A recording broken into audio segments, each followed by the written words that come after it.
In today's special report, we look at Iran's nuclear ambitions. The country may be getting closer to obtaining a nuclear weapon. UN inspectors have reportedly discovered that Iran has enriched uranium to 84% purity. Now, 90% is the level needed for a weapon. This is the highest level ever detected in Iran. Some context. Iran has a strained relationship with Western countries, especially the United States.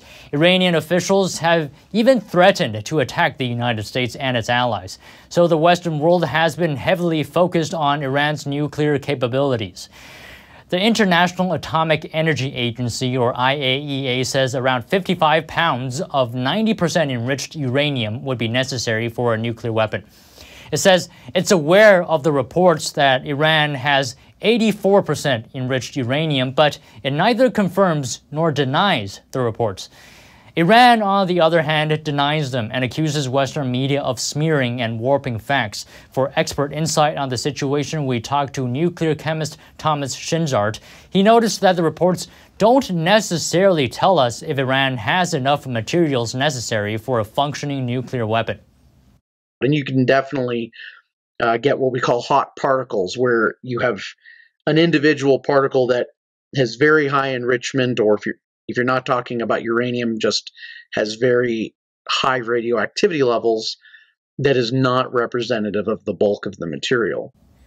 We also spoke with Kay Campbell, a former U.S. military intelligence officer with 5 years of Iran experience. You actually need a weapon, right? You actually need to be able to for a uranium weapon is usually an implosion type device. So there's a lot of information out there on how to design nuclear weapons, and so you have to be able to design a nuclear weapon, make it small enough to put on top of a missile or some other delivery device, right? Or a air-to-ground bomb, for example. To prevent Iran from getting a nuclear weapon, Western countries in the past made a deal with it, commonly known as the Iran nuclear deal. Part of the deal, Western countries would lift sanctions if Iran hampered its nuclear program. Donald Trump threw away that deal because he said it actually benefited Iran. We spoke with Middle East expert Faisil Saeed Al-Motor to get his take. The nuclear deal, in my opinion, was a disaster. Iran had the upper hand in that deal, and the thing is that they were able to do most of what they wanted with the deal. Sanctions are a very complicated subject, and the idea is that some theorists believe they work and some don't.